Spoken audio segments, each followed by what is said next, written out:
What up, what up? Chad. Good day, mate.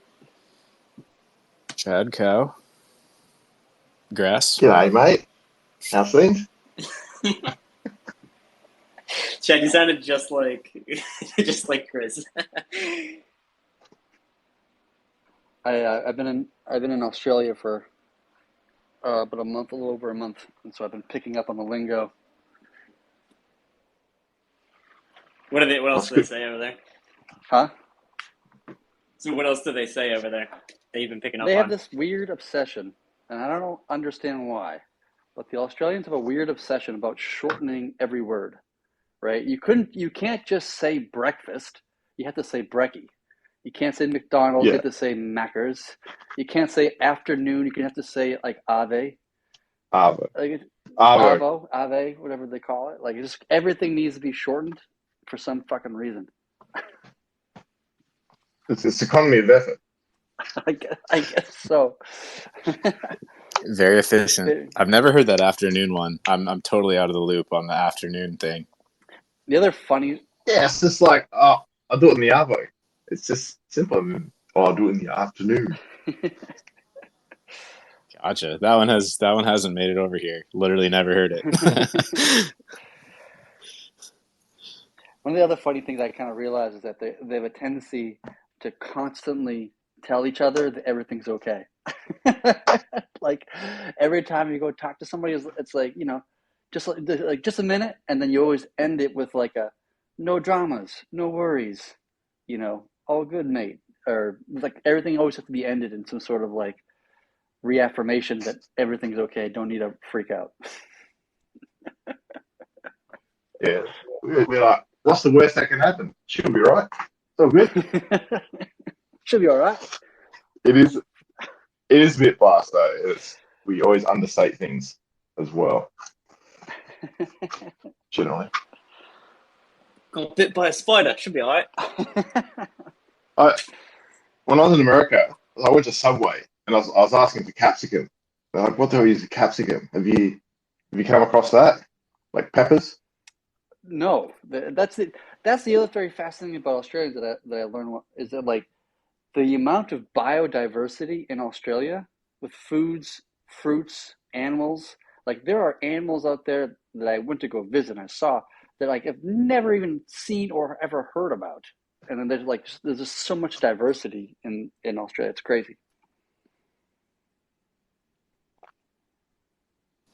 Crazy. I just know there's like 10-inch spiders over there. So Okay. Yeah, they're definitely large spiders and you know. Yeah, you would have seen some large spiders and mosquitoes and everything else is large there. So it's I just saw some like I think I saw like a 5 or 6 meter crocodile. And a crocodile is a scary thing because literally its bite force is not only the strongest bite force in the animal kingdom everywhere, like more than a great white, it's actually twice the bite force of a Tyrannosaurus Rex. Like their jaws are incredibly fucking strong. You don't just like, it doesn't just crust you, it bursts your body. Do not get bitten by one of in these guys.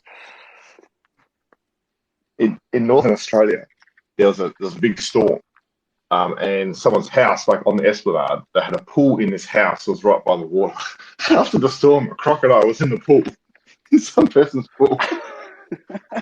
It's just nuts. Yeah, it is a crazy species of animal. I went to go visit some, and this guy, this like crocodile, like kind of a handler guy, right? This like salt of the earth Aussie guy. Like he's been around them so much that he like puts his hand in the mouth of an actual crocodile because he knows how to handle it correctly. He'll like sit on the thing's back and just kind of chill. I'm just like, dude, that thing will wreck you. Get away from that fucking thing. It's crazy. Yeah, how many fingers that guy got? It's like it's crazy. He's like, there's a specific part of the mouth you can put your finger on, and the croc will never shut its mouth or like. And when it shuts its mouth, it's like extraordinarily fast. It's like a lot of power. Like it actually makes a clapping sound. It's pretty incredible. But he's right now. He's actually literally trying to raise the and break the Guinness Book of World Records of the largest crocodile ever. And so that's the one that he was kind of showboating, putting his finger in his mouth and sitting on his back and that kind of stuff. It's nuts there. They used to get like 7 or 8 meters plus back in the day. But they were hunted extensively. Yeah, I mean, if you don't, if you're not like if you're an American, like 7 or 8 meters is like almost the size of a school bus. Like it's a massive. It's like probably 2 or 3 car lengths. You know, it's incredibly large. I'd rather a shark any day for a crocodile because sharks will bite you and have a nibble. Crocodiles they're out to get you. That's why they're so dangerous. That's why they're so fearful. Yeah, that's why they go swimming up north. Yeah, I asked the guy, like, just out of curiosity, like, if you were ever bitten by a croc, like, what is the thing that you do? Like, do you like gouge the eyes, or like you scream, play dead? Like, what is the actual recommendation? And he's just like, I mean, if it gets you, it gets you. There's nothing you're gonna do at that point. Fair enough. You're just gonna be dead at that point. Like, you can, all right, go for the eyes if you'd like to. I mean, it doesn't hurt. You know, you're already, like, you know, but you're not getting out of it. You're dead. I'm just like, oh, okay, all right, okay. With bears, you play dead. With sharks, you gouge the eyes. But with crocs, you just fucked. Yeah. So you get hit the nose hard enough, you might, but yeah, your chances are very, very slim. Yeah, extremely slim. Very slim. Because they just take you straight under and hold you there. They can hold their breath for like half hour. Yeah, much longer than you. That's for sure. You can't. Yeah. And they're powerful as hell. Like, they're huge and strong. And they grab you, and if you don't die from the bite instantly, which could happen, it'll just drag you into the water and you'll be dead within probably 30 seconds or a minute. Probably less. Probably under 15 seconds, I'm guessing. Those things are terrifying. And by the way, I actually went like hunting in the outback where there's actual crocs, and like walked along the river with these, you know, these guys who know what they're doing. I don't know what the hell I'm doing. And I'm like, the guys were just like, you know, keep your eyes on the water a little bit. You know, if you see any water, even shallow water, just like keep an eye on it. I'm like, oh, okay. Yeah. Thanks. I'll keep my eye out for a fucking croc. Damn, man. So you ship lending and then you're taking all kinds of risks now. Yeah. That was an interesting experience, sleeping in the outback. Yes, sleep more than 10 meters from the water as well. Yeah. Don't sleep on the bank. No, you'd be dead. Even when we were sleeping away from the water, like throughout the night, you would just hear all sorts of animals and stuff. It's just very alive. Like, there were points where like there were like dingoes, literally probably, I would say maybe 1 or 2 feet from my head, but I was inside the tent, so I could hear them. I could hear the sniffing and hear them walking around, but I knew they were like right outside my tent. I was like, all right, I better not get out of this tent because that dingo's gonna eat me. Should be right. Still good. No dramas, mate. Just pack some heat, you'll be fine. That's hilarious. Well, welcome back stateside, Chad. Thank you, sir. Yeah, man, it's only been 2.5 weeks since we shipped lending. I feel like it's been forever now. It can't just be me. I don't know.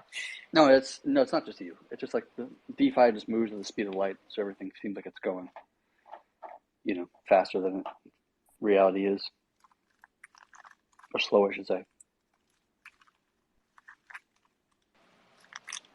Yeah, what's on the docket? You want to run through V121, the next version coming out?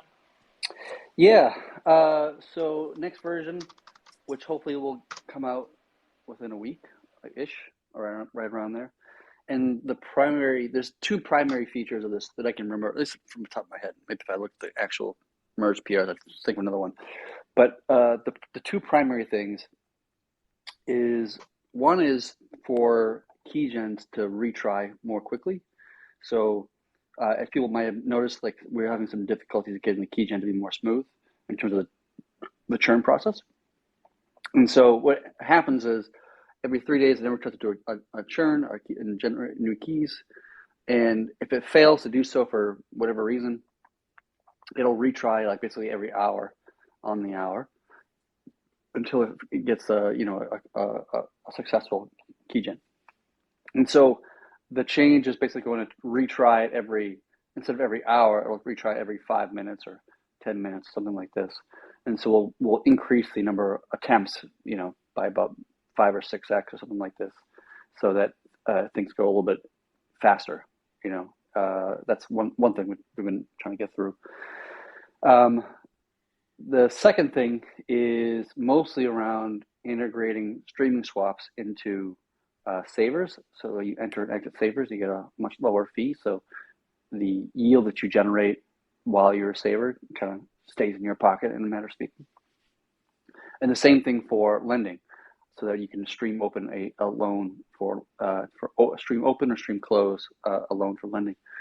And that's going to be really key, because I think I've heard from several people that there are people who want to take out larger scale loans, but they're not doing so because it's just the slip fees are just too much for their taste.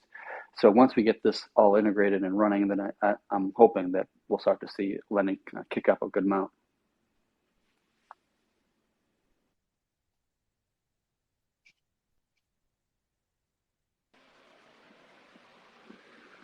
Cool. Yeah. So mostly just streaming swap integrations into lending and to savers, which will be pretty big. And entering and exiting with lower slip is going to be really nice, especially for people who are trying to do larger size.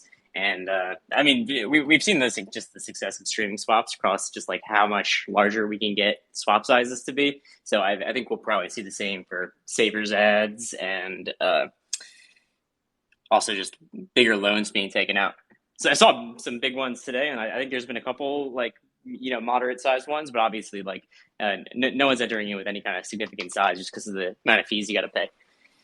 Yeah, I saw a pretty decent ETH one today. That was pretty cool. But yeah, 100%. I think that'll be a huge feature to get bigger size coming in.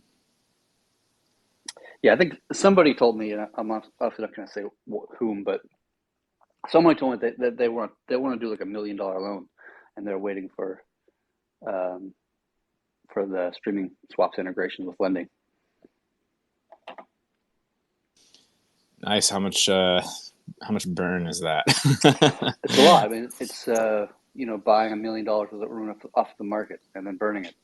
Oh yeah, I was thinking $1 million collateral, so I was thinking I'd have to do the math. But yeah, $1 million loan, that's pretty easy. Yeah, it's pretty straightforward. I mean, I think there's quite a few people I've heard from who have all voiced the same thing. So they're just waiting on the sidelines, waiting for their opportunity to come in. So the funny thing is that getting streaming swaps to integrate with savers and with lending it ended up being much more complicated and much more difficult than I originally thought it was going to be. And so there's some good amount of technical kind of struggle in a sense in getting it all to work and flow correctly.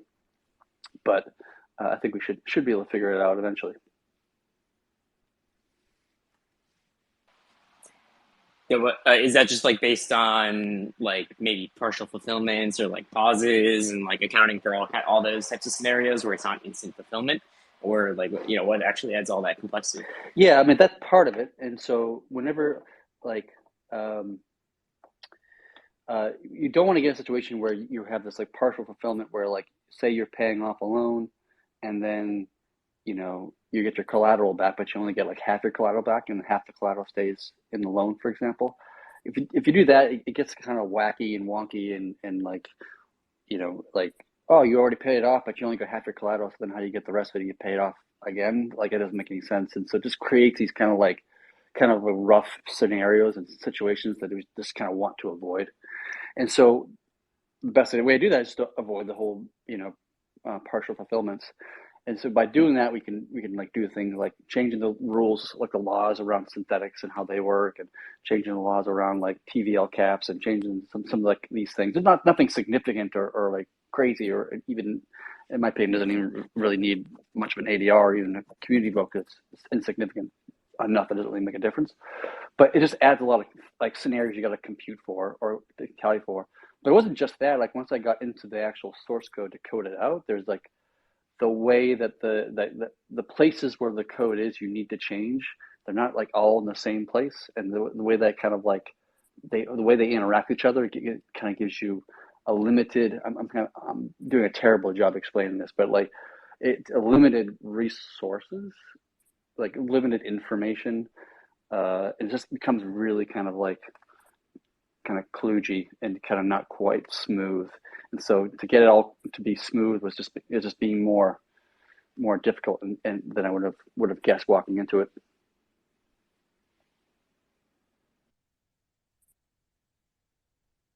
Is that lending specifically or similar stuff on savers? I think it's lending specifically. Lending's more complicated because there's multiple streams going on. Like there's a streaming swap to enter your collateral, and then there's a streaming swap to get your debt, or vice versa. You stream swap to pay back your debt, and streaming swap to get back your collateral. And like all those things are kind of like doing two swaps in a single thing, two streaming swaps like tied to each other. And they're not even two. It's like it's a double swap. So it's like a four swaps, all kind of daisy chained together with a hook in the middle for the loan handler logic, and then it's just like it's a lot of kind of like things happening that we haven't needed to do something this complicated, and so it just created some difficulty. I think we'll be able to fix it. I think we'll be able to to figure it out. And I'm kind of waiting for some other code to merge and blah, blah, blah to unblock me from continuing that work. But like, it's just being a little more in the pain in the ass than I would have thought. I thought it would have taken me just a couple hours to do it. And I ended up spending like more than a day and it's still not quite right. Gotcha. Yeah, so how's everything else been around the lending launch? Anything that has caught your guys' attention on lending, like tweaks that need to be made, or just like any little things around that? Yeah, there's one thing of tweaks that need to be made. So one of the attributes of the configuration of lending, one thing we talked about when we talked about the parameters of how lending is launched, like what are the configurations. And one of them kind of like tells the derived asset virtual pools of how sensitive they are to volatility, right? So how fast does the pool become shallow relative to the amount of volume passing through the layer one counterpart? And so we started off initially at like a value, and the value doesn't matter, but the value started off as like 60%. And at that time, 60% was the correct number, right? It gave you the correct behavior that we want to do, like the correct amount of sensitivity. But then what happened was we launched streaming swaps. And streaming swaps obviously created a lot more volume in the network, which is obviously a good thing. But now the 60% value was like, too small. It should be larger. So that basically made, because it was overly sensitive to the volume in the layer pools, like when it didn't need to be, it just got more trade volume because we introduced, a fundamentally changing feature like streaming swaps. And so that kind of configuration, I've always kind of seen as, even when like I was planning and coding and all these things, I've always kind of seen as like kind of like a temporary holding ground. That's like a reasonable first stab. You know what I mean? Like a reasonable first way of going at it. But I always kind of recognize that like, well, different pools are going to have different trade volume and different numbers are going to be relative to different pools and like all this kind of stuff. And then how does it account for, moving into a bull market, moving into a bear market, and just naturally having more trade volume or less trade volume, or maybe there's just like, big news today or whatever, blah, blah, blah. And how does the sensitivity adjust itself, or should it adjust itself to these kinds of events? And so there's been some work around devising some new math that instead of configuring this value to be some number like 60% or whatever, we configure a mathematical equation that determines what the value should be on a per pool basis. And it looks over the last 2 weeks of trade volume to determine how sensitive it should be. Like what is the actual trade volume we see of this particular pool over the last 2 weeks, and using that information, we can kind of tell the network how sensitive it should be for unusual, traffic or something like this. And so you can kind of think of it, if anybody's familiar with like the difficulty system in Bitcoin mining, Like in Bitcoin mining, every 2 weeks, the network kind of redefines what the complexity or the difficulty rating of like what they need to hash out. And in reality, that's like it's a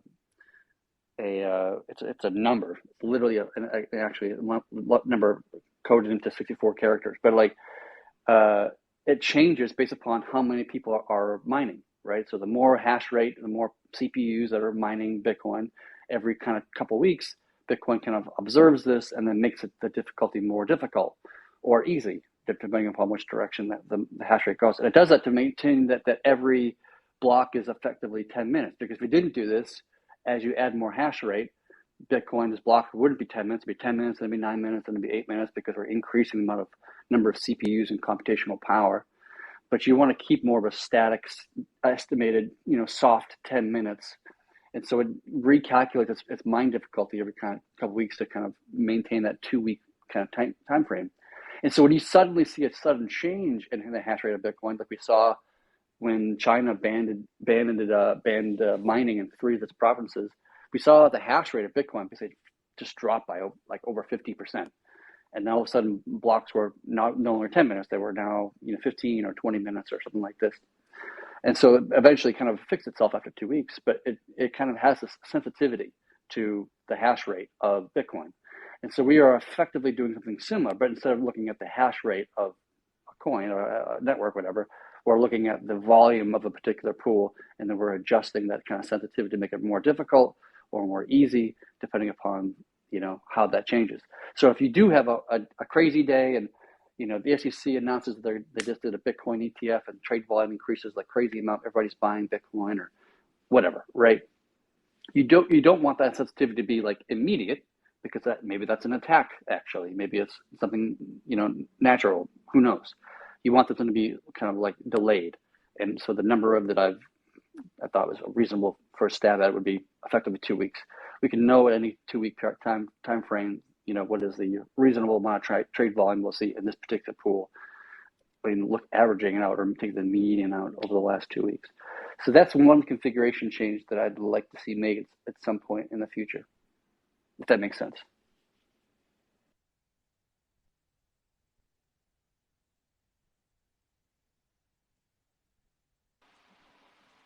Yep, for sure. So we got streaming swaps, and we have the so what do you call this exactly?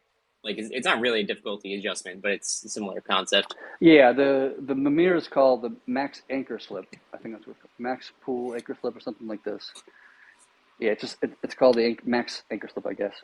Yeah. Okay, cool, man. So yeah, lending is just chugging along. Yeah, I don't think there's anything else really. Like everything else has been pretty smooth.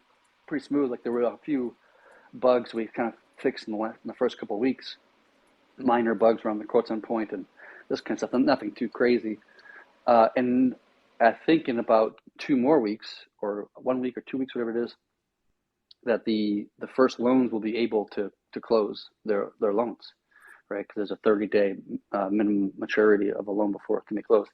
So it'll be really fascinating to see what happens there. Like our loans can be closed, or they can stay open, like what percentage of them got closed, this kind of information, and we can kind of see how that affects the protocol. Yeah, I think that'll inspire more trust too, just to like have spectators see like the system work in both directions. Lets it prove itself. So that, yeah, it'll be cool to see some close. I don't know why too many would close right away, but like I'm sure some will, just out of like, if nothing more than to test it out. Yeah, I mean, if you look at the price of Bitcoin or the price of ETH at the time, like 30 days ago, to where it is now, I can't remember off the top of my head what the actual price difference is, but it doesn't feel like it's really shifted all that much. So there probably isn't really a lot of pressure for people to close their loans, or a reason to close their loans, unless you're just like kicking the tires and you just want to kind of open a loan and then close it just to kind of get a sense of it.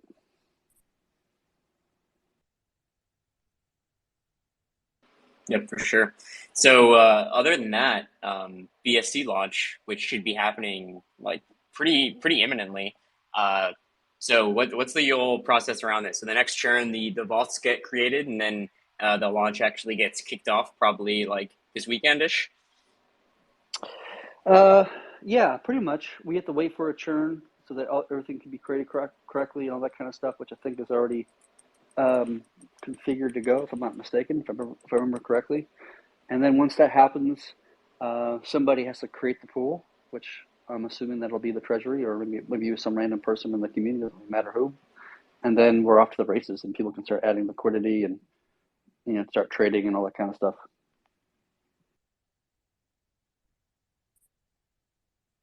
Cool. So we just need to wait for the next churn for the vault to be created. So I kind of forget how the whole process goes for the new chains and vaults and stuff like that. I wasn't sure if we needed the next update or not for that to happen, but I think it should just happen on the next churn then, which should be tomorrow, perhaps 2 days. Yes, I think so, but I have to look at my notes to be sure, because it's been a while since we've actually added a chain, to be honest.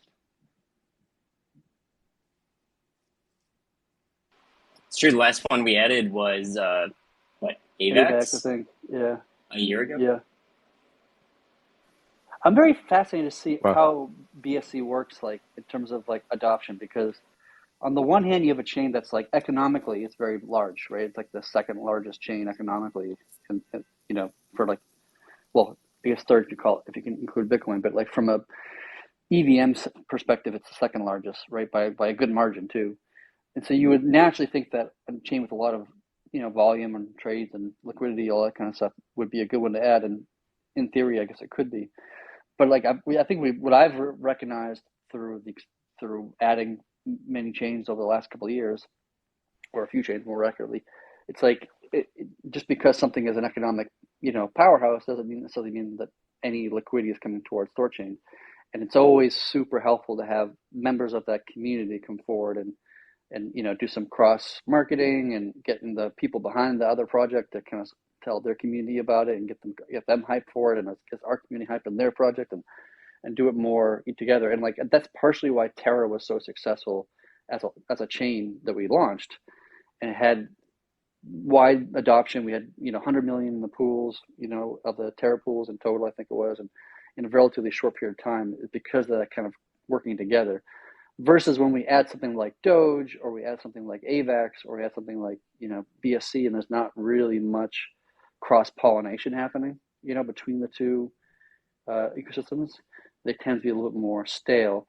But I think the argument for BSC might be that Trust Wallet's already integrated with us, and so Trust Wallet's probably one of the biggest wallets for BSC, and so once they integrate BSC on their side to allow swaps and trades and such, maybe that'll be enough. That's all we need.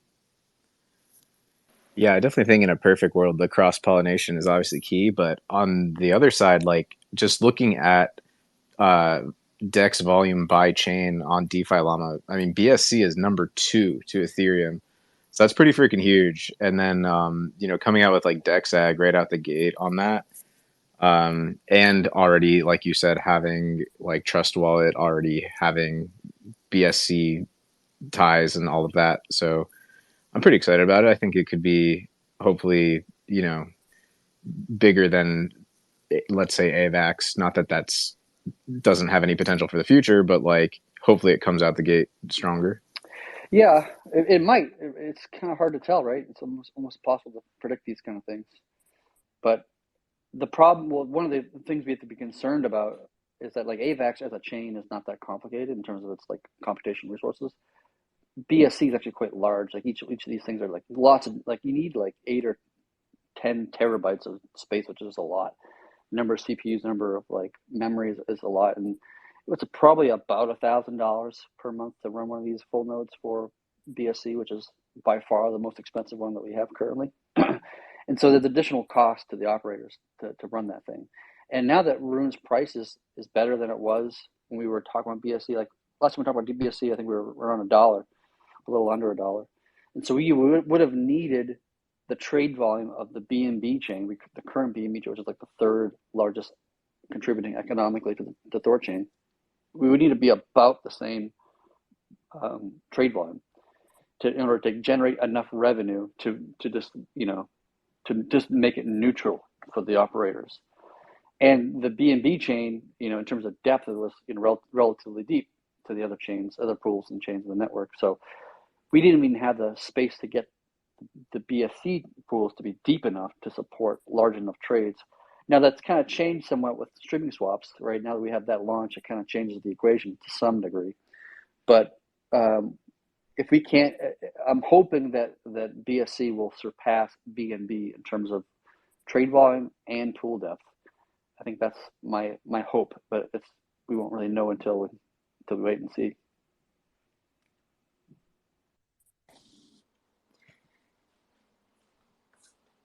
Yeah, the biggest thing there definitely being Trust Wallet, and I do think it has more potential than something like AVAX or Atom, where there really wasn't any, like, there was nothing there to really drive any organic volume from like actual users on those networks. And we do already have Binance Beacon Chain, and like we're really the only venue for Bet2 assets pretty much anywhere, and doing quite a bit of volume with that. So yeah, man, we're just gonna have to see what happens, really. And yeah, it's gonna be a nice new chain to have, I hope. And I don't know. I do think that we'll get more, but like I don't know what we're gonna just have to see. I mean, there's really no way to just just predict what'll happen. So Kyle, and also Thoreau, if you could just magically have a wand and add any chain to the network, what would you choose?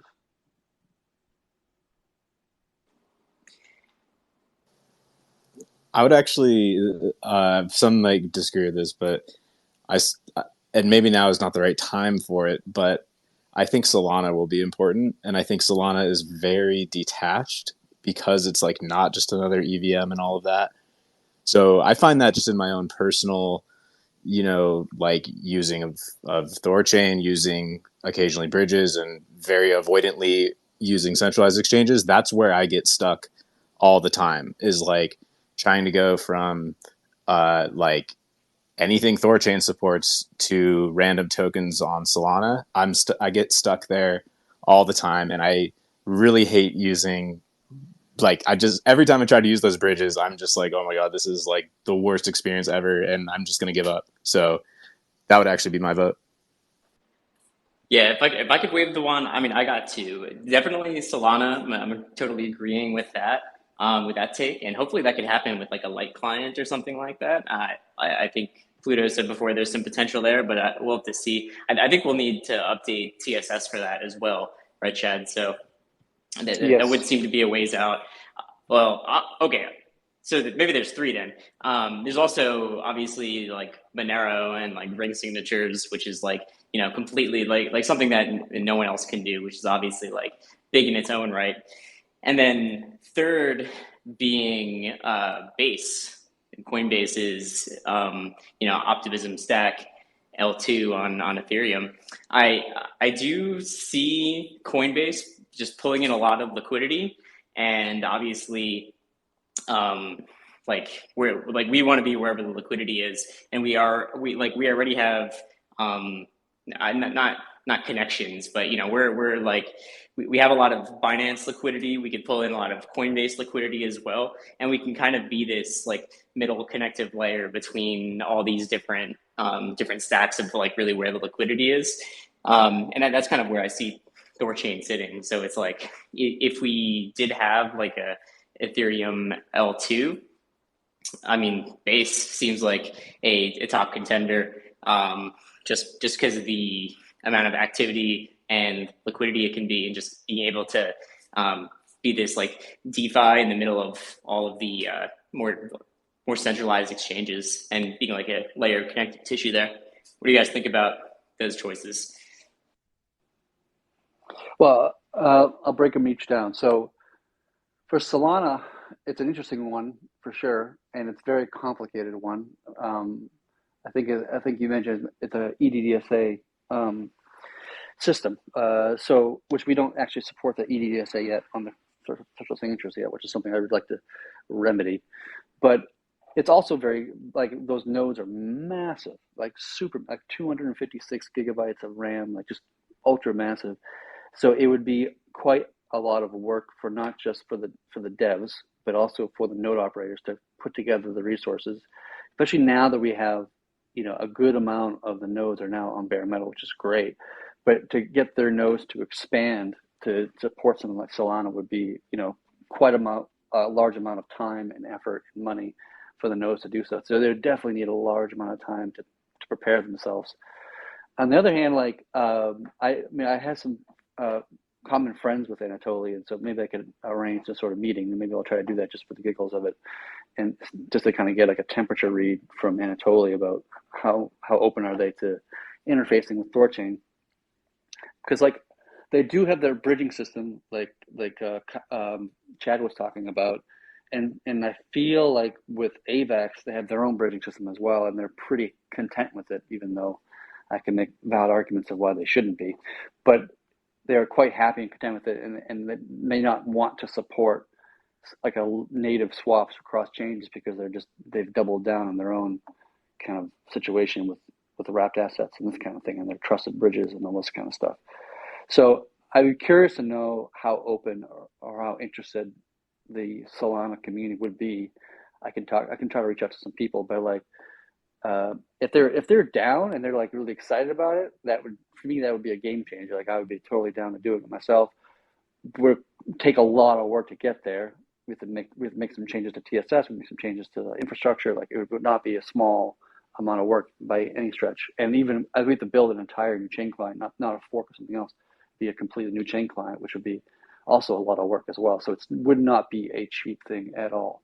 But if Anatoly and the rest of the Solana community is behind it, that would make it more of a priority in my mind. The second one you said was Monero. I'm totally down. This would be my personal number one pick if I can just like wave a magic wand and get it added tomorrow. Monero would be the most valuable in my opinion, just because it's to take this technology, which in my opinion is probably the most hardened privacy system that we have in crypto, which I think is that ring signature system that they have for that crypto note design, would be absolutely huge for the industry to be able to have privacy on whatever you want, on more or less on any asset that you want. Like, that would be such a significant contribution to the space, much more than just bridging value from chain A to chain B, but now just bridging like the interoperability of privacy across multiple chains and assets. Like, that would be pretty amazing contribution to have.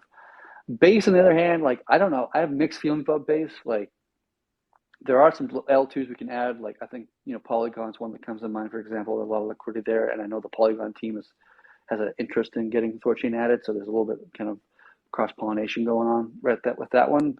I don't know how open Coinbase is to having Base integrated with them. Like, they're pretty tight-lipped. Our communications with them in the past has never been all that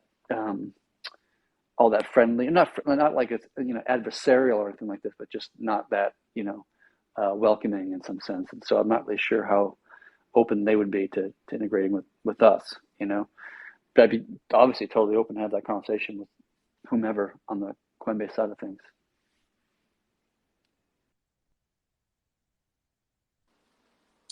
I feel that. I mean, okay, here's a question for the ETH L2 stack. So ETH L2s are essentially just contracts on the on the main chain that then roll up and then settle on the main chain, right? Why is it that you can't just create some kind of like generic implementation that can just like basically like use what we already have in running all of the Ethereum daemons and basically like create be able to deposit into those L2s without actually having to implement the L2 itself, because it's essentially just a roll up. You're just rolling up into the L1. So it's like, I'm just wondering why you can't just go the opposite way, and like we already have the L1 implementation, so why can't we use that to be able to support every single ETH L2 today? Well, I think you can, right? You can do like effectively using DEX aggregation to swap to the layer one, and then using DEX aggregation to push into the layer two. But the negative of going that approach is that you're doing an extra hop of transactions. You're adding more time and you're adding more cost to it, because you have to make that ETH transaction first, which is obviously very expensive, and then you have to wait for it to be broadcast to the layer two through some bridging mechanism, which maybe that's something like what's the name of that EVM bridging. I'm blanking on the name right now. My brain's not working. But you could do that. You could totally do that, and it's actually like kind of an easy and low-hanging fruit way of doing that is just kind of using some other bridge to bridge, right? But if we do it directly, the benefit is that it's like less transactions, simpler, faster, that kind of thing. But the negative of going directly to the L2 is that now you have to have our own pool and our own liquidity and increase the security, and we only have so much security in the network, and how do we want to allocate that security? So it's just like if we create an L2 for base or whatever it might be, then we also have to have deep pools as well. And where's that security going to come from? What other things are taking away from, in a matter of speaking? So it's just like there's definitely a give and take here, right? A pros and a cons. And I don't think it's clear cut, at least not in my view. People are welcome to argue with me, but it's not clear cut which one of those is actually the good design or the bad design. It's just pros and cons.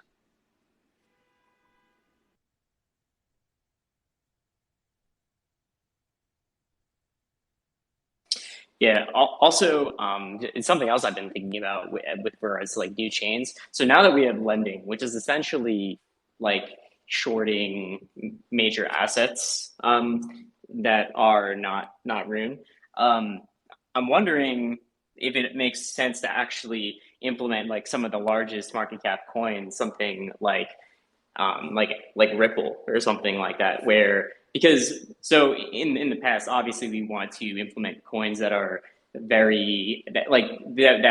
are large in market cap and have a high potential for a lot of volume. But now that we have lending, we are essentially taking bets on these coins going down in relation to Rune over a long period of time. So does it make more sense to implement really high market cap coins, something like a Ripple, name whatever else in the top 5, top 10? Does it make more sense to do that, even though there might not be some kind of broad community support for that? What are your thoughts on that? Well, the how lending cap system works today is that it's capped on a per pool basis, and how large that cap is relative to the depth of the pools. So if we were to add Ripple tomorrow, let's just say, and it just never got much depth to it, right? It just kind of stays a shallow pool, then it's not really going to contribute that much value to the protocol, just because the amount of Ripple loans that will go out is relatively small. So there's not really much of an upside, and there's not really much of a downside either. It's not going to really push the success of lending or the protocol itself in any particular direction. We're not going to see the protocol collapse because of Ripple. We're not going to see it, go to $100 billion either, right? So in terms of lending, you want, at least in the current moment, it makes sense to stay with higher cap assets to start. But we should start also experimenting with lower market cap assets, because they may sound like they're more risky, and in some sense they are, but there could be some aspects to market psychology and behavior that is actually more beneficial to use those assets over other ones. So, for example, say you were to add a new, shitcoin 2, right? I'm going to call it shitcoin 2. The odds that shitcoin 2 is going to go to, to $1 trillion market cap or $100 million market cap is relatively small, because most coins never get to $100 million market cap. They stay in the smaller ranges and so forth and so on. And so it's never going to grow for the vast majority of these kind of smaller market cap assets. They don't really go for very much, and 97 or 98% of them are going to go to zero. And if they go to zero, that's the best case scenario for the protocol. We can benefit effectively just by saying, 97%, 98% of crypto is going to fail and go to zero, and we can profit from that effectively as a protocol. We can profit from that scenario. The kind of the more bearish case of this is that this small market cap asset goes really well, and if it does get to $100 million, does get to half a billion or whatever the market cap might be, in which case that could be potentially bad for the protocol. But then it also comes in this place of like, well, what is the behavior of people, right? And this is kind of an interesting debate, and I'd like to see the data as we kind of find out over the coming 6 to 7 months or so. But like, if you are in a situation where your collateral of shitcoin 2 is pumping, it's gone to the moon, it's 50x in the last 3 months or something crazy like this, you effectively have two options. Now you can either close your loan, get back your shitcoin 2 token, and take profits, right? Sell some in the market, into stables or Bitcoin or whatever you want to do, right? And some people might do that. The other option is that you close the loan and then you reopen the loan with the same collateral, in which case you get a higher amount of debt. So it's in a sense like you start off with $1,000 in debt at the start of your situation, then we 50x'd the price of the shitcoin 2 asset, and now instead of going $1,000, if you close it and reopen it, you now got $50,000 in your pocket, assuming that the CR is the same as it was before, which probably isn't. But still, like, do you go for the free cash and go for that $50,000 in debt, and then use that $50,000 to buy more shitcoin 2 to kind of like leverage up your position on shitcoin 2 because you think it's going to go to the moon, quote unquote? Or are you a smart trader and are you going to DCA out? Right, or take profits of the thing. So like you can make arguments in either direction, and I know people will do both, right? Obviously, the question is, where does the capital actually do? Is the capital kind of like taking profits, or is most of the capital kind of riding to the moon, right? And in this industry, most people are going to ride to the moon, but also people who are smart and kind of take profits are probably have a higher amount of capital in their pockets. Right. Think of you like your TBRs, for example, right? That kind of trader has a lot more money in his pocket, so he has much more capital. So it's just like more people will probably kind of like just take the free money option and ride to the moon or ride to zero or whatever. But the smart people will probably have more capital in their pockets to be able and have a larger kind of weight behind them. And so we don't really know the answer to this question. We can hypothesize all we want. But I'm very fascinated to see what the actual market behavior is over the next 6+ months. What would be an example of when you think like a newer or smaller coin would actually be added as a new chain? Because like over the last few years, generally the idea has been don't add new stuff, like wait and kind of add like the OGs, add like the things that have kind of proven themselves. So are you kind of thinking like, oh, hypothetically next bull run, there's some hot L1 that hasn't even been created yet. We don't even know what it is yet. And maybe that makes sense to add like on a relatively short notice. Is that kind of what you're thinking? Like almost like how Terra was, like Terra came out pretty quick and there was so much of a push for it that it got added, on relative short notice in the grand scheme of things.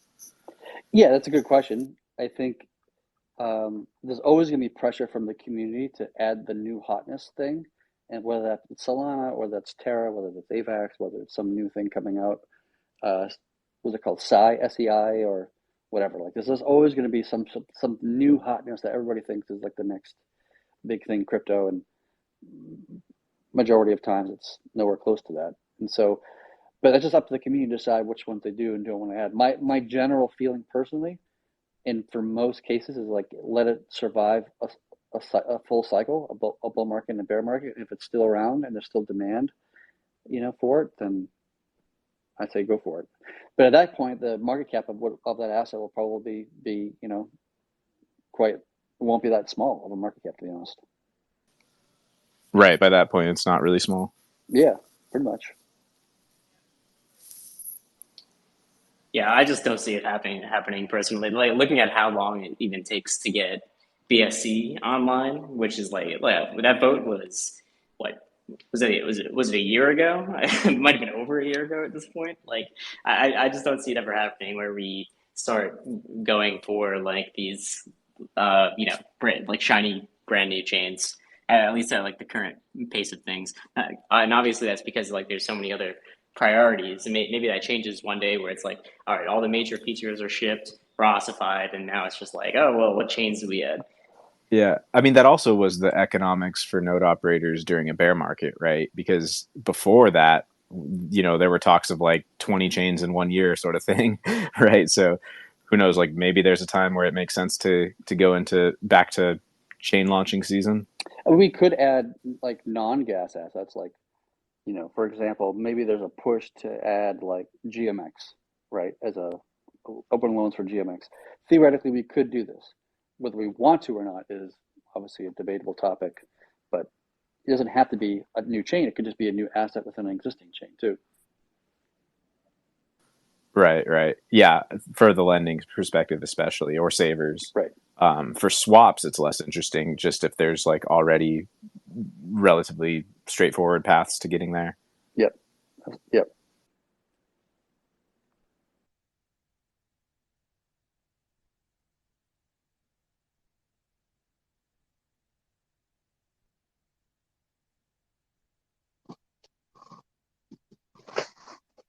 Hey, just boss at the start of that, I thought when when you add another pool, whether it's the shitcoin or not, the depth or the cap for lending is based proportionally on the depth of the pool. So obviously a new pool that's not it's going to be quite lower. That the actual depth of it's going to be much lower than say the Bitcoin pool. So the cap is going to be then proportional to the depth of the pool. So the Bitcoin cap is going to be much higher than say the new shitcoin pool that has low liquidity. So that obviously then de-risks that particular new pool that's been added to lending when it has got a huge amount of depth compared to say the Bitcoin, the Ethereum pool, which is kind of interesting because then the Bitcoin Ethereum pool, in a way, because of the high depth, is going to have, in a way, more risk to the protocol, but it's a much more firmer and longer lasting, and you consider stable asset. And the same thing happened with impairment loss protection because that's where all of the liability was, particularly in the Bitcoin pool, then the Ethereum pool, not in all the other smaller pools.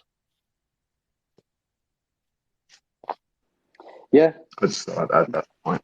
That's true, but if there's a lot of hype around a particular chain or asset, then they can get big. I mean, we kind of talked about Terra, how fast Terra became a very deep pool, and if we were to do that, say we were to launch Terra, like the Terra equivalent tomorrow or whatever, and it becomes bigger and bigger and bigger, it's gonna effectively like kind of vampire attack the other pools in terms of like lending, like the amount of the amount of cap available for Bitcoin and ETH is going to decrease because this new Terra thing, whatever that is, that's growing really hard and fast, is kind of like taking away from those pools and adding it to the Terra system, this new Terra token, whatever the hell it is. So it's kind of an interesting thing to be considered as well. But I doubt we're going to be really talking about this in reality anytime soon, at least not for a couple of years. That's more or less what my question was going to be, Chad. And thanks again for hosting these events. Always great. It seems that in the past, it's kind of been most successful to kind of launch features during bear markets, and we start adding more coins more during bulls when there's a lot more liquidity due to the room price being a little bit higher. And so I'm just wondering, is this kind of more of a thought experiment, or are we seriously talking about adding more chains this quickly? I think the BSC integration is fantastic, but I really do love all the features we've been talking about, perps, continuing streaming swaps and lending and things like that. So just kind of wondering if this is more of a thought experiment, or if, I guess, how close to real is this?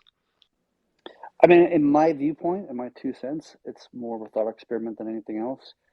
There's not really a strong push to add additional chains after BSC, and I think the reason why we're even talking about it now is just because of a vote that took place a year ago, whatever the hell the number was.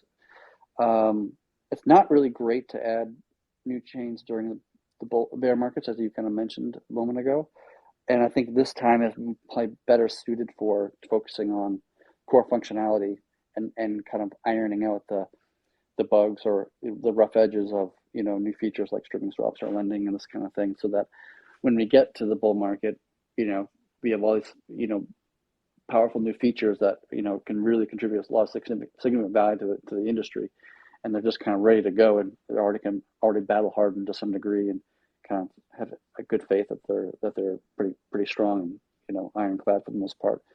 So I think for right now, over the next 6 months or so, I think the focus is really more on major core features and not so much new chains. But that's just my 2 cents, and my 2 cents is not reality. So people are welcome to debate and advocate for what they want to see happen.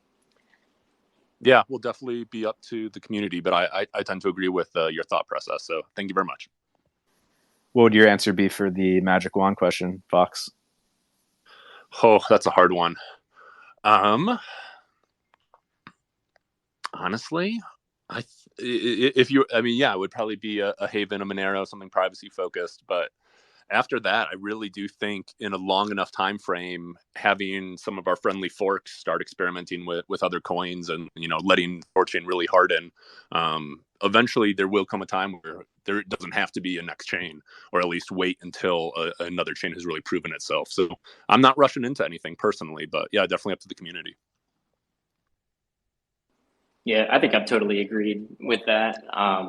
Just core functionality comes before new chains, because like we already have the biggest, and I definitely think the BSC launch will be kind of the moment where we can determine whether if it's really worth the effort to launch new chains or not. Because I think a lot of us can agree this is like the best shot at like a new chain. Obviously, like barring like shiny new things like a Monero, which is like a completely different type of like new chain. But this is, I think most people would agree that it's the best shot at like a generic chain implementation that could be successful. So if it's not successful, then I think that'll definitely show itself, and it would result in not really any pushes for new chains, which has already been the case for the past year. Like no one's really been clamoring to add new chains besides BSC. So it'll definitely like whatever the result of the experiment is. I think it'll be clear like whether it was actually worth it to add the new chains, or whether it's like, all right, well, we should have just like stuck without it and we would have been fine. Yeah, I mean, I think I generally agree. Unless a chain is the strong support from that chain to be added to THORChain, that's to me like the main indicator whether or not I'd be interested in adding that particular chain, even if it's a smaller chain like Dash or like Radix or something like this. Like if that community's like dead behind it, then I'm more open to it at that time. And the exception I would say is Monero, and the reason why that's an exception is because we're adding most chains to add more liquidity and more trade volume and this kind of thing, which is obviously good. But for Monero, it's less about kind of like the economic contribution to the network, and it's more about, at least in my mind, it's more about adding the functionality of privacy to the network, which I'm totally down for. And then the whole thing with Twitter Cash, like whatever, keep shipping.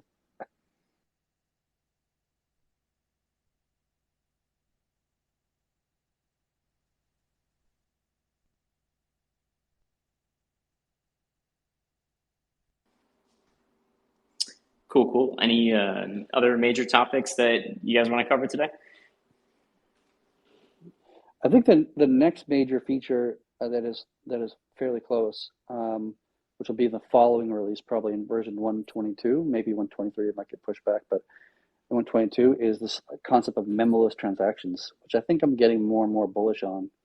I think it's an interesting idea to start with, but I think the more I think about it, the more I kind of start to like it more and more. And allowing memoless transactions will just open up this network to be accessible by so many more people. I'm very fascinated to see what happens with that. So how does that work exactly? Like, is the interface sending like a separate transaction with the instructions to THORChain on behalf of a memoless inbound? Is that how it works? Yeah, so the interface, like THORSUP could do this or somebody else could do this, but like the interface would broadcast a transaction on THORChain and then say, hey, here's a memo. This is the actual memo, and the inbound is coming from Bitcoin, just say. Like the incoming chain is Bitcoin. And so the network will then assign some sort of like numerical value, like a 5-digit numerical value that is kind of like a reference code for that particular chain, for that particular like memo. And so when you sign and broadcast your transaction from your wallet, you don't need a memo at all. You just send some Bitcoin to the one of the Asgard vaults, and just make sure that 5-digit code is like the end of your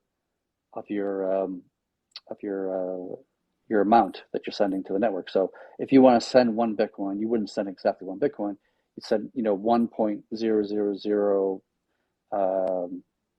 1.0001573 or something, some number, some 1573. And so it's encoding in the amount what the actual memo is. And then once we receive that kind of amount, we look it up in our little internal storage and say, oh, what's the memo associated with this particular 5-digit code, 12753, whatever the hell the number is. Got it. So the dust is the code. The dust is the code, and the dust tells the network what the actual intention is. And you can do anything. You can do swapping, you can do a liquidity add, you can open a loan, you could arbitrarily, you can do any memo you want, right? And so now every wallet can now support THORChain, which would be, I think, be pretty awesome, because then you can, go ahead. So I'm just trying to imagine it because like in the perfect way I imagine it, it would be like, oh, just send 1 BTC to this address and you're good to go. But am I understanding like the only way this would be possible would be like actually send 1.0005384 Bitcoin to this address? Correct. Got it. Correct. It's actually pretty easy, because all you'd have to do is generate a QR code that just encodes that in it, and it'll just automatically open up your wallet and queue up a send to the THORChain inbound address, and just all you got to do is press send after that. Right. Yeah. I mean, you can easily create a really simple and very clean UI where you just go to some web page, you say, hey, I got some Bitcoin and I want USDT on Ethereum or whatever it is, and then it generates a QR code, scan it and send. Right? You can keep it so clean, so simple, so fast, so cheap. It would just be like a godsend. You don't have to connect your wallet. You don't have to you can make the UI so dumb simple with no options, no advanced anything. It's just for clean, fast, simple execution. Done. And that it just works, But if your wallet doesn't support like a QR code, like Ledger, for example, you can always it'll display underneath the QR code like, oh, copy and paste this Bitcoin address and this amount, and just don't change any of this stuff. Just copy and paste it, and you'll be fine.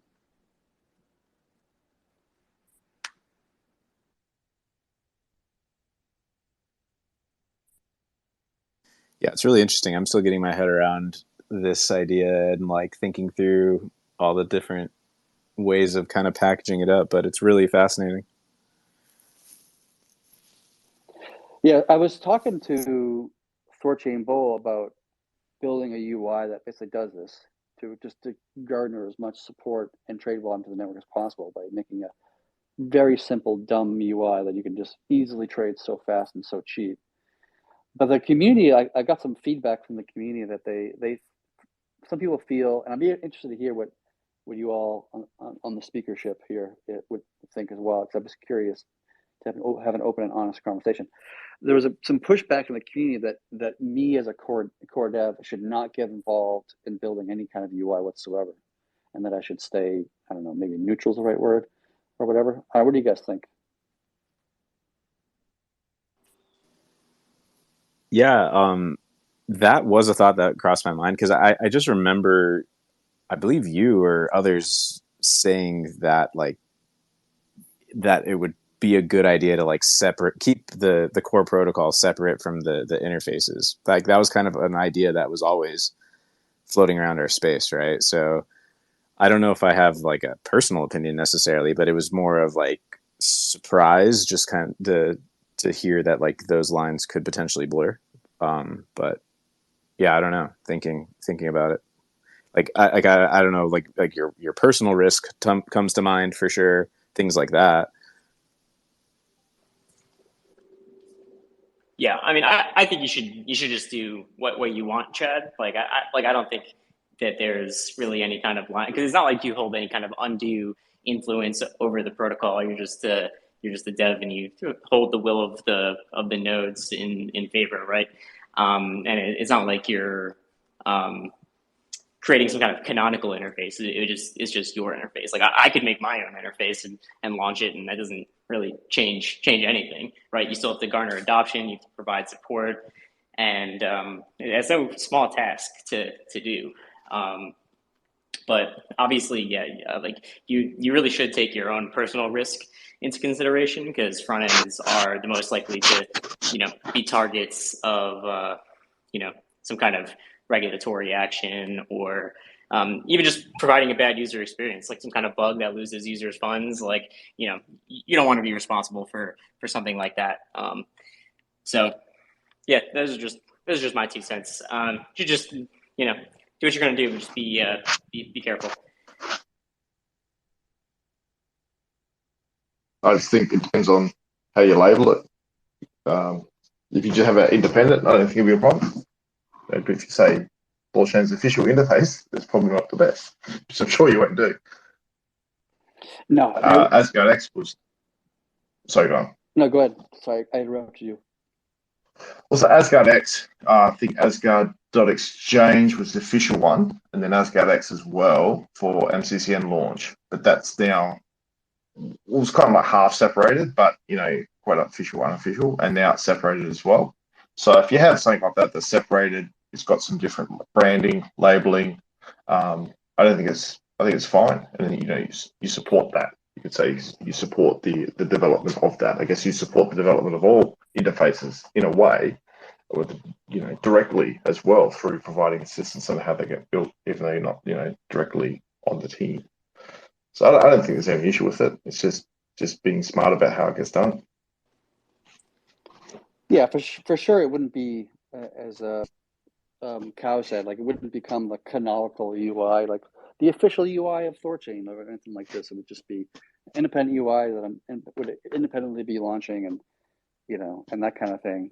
And I probably wouldn't even seek the treasury funds to support it. Like we've used the treasury in the past to help fund the development and building of AskRX and THORSwap in the early days, and a bunch of other things. And it's just a natural thing to happen. But maybe in the interest of not getting too conflicted or having, the wires kind of crossed in a sense, I'd be fine with just funding it myself and not seeking treasury funds. It seems in general, interfaces have their own token to allow for like the incentives to fund the development, right? So in my mind, the only way for this to work is to have the developers already be incentivized by Rune itself, right? Which I think that's why it puts you in like a unique situation. Not completely unique, but there are few potential teams that could pull it off just by kind of like their bet on Rune itself, rather than having like an interface that charges a fee, and then that having like community ownership and such, like THORSwap as an example. Yeah, and I think like something like this in my mind, it's just, I would look at it as kind of like a weekend project in a sense, like just a fast build, easy build, clean, simple, no bells and whistles, just fast, easy, cheap trading. And so because of that, it would never really be a competitor against like THORSwap or whatever, because THORSwap will be much more polished, much more featureful, and actually require a dev team that maintains and fixes and blah, blah, blah, and all these things, and adds new features and functionality and all these things. And for me, this wouldn't be that. It would just be a super clean, super fast, super cheap UI, in and out, done. And it wouldn't require much maintenance or upkeep or even a dev team at all, outside of just the initial construction of it, Yeah, I mean, the other thing I would consider is that we don't really need more UIs we don't need more brand new UIs for THORChain. Like there's definitely plenty of, and not that you can't innovate or whatever, but there's a core community. There's people that use THORSwap, there's people that use Shapeshift, there's people that use Trust Wallet, and each has like their own users and like we don't, in my opinion, we don't really need new, like brand new interfaces. You're not, because you're not creating net new users that way.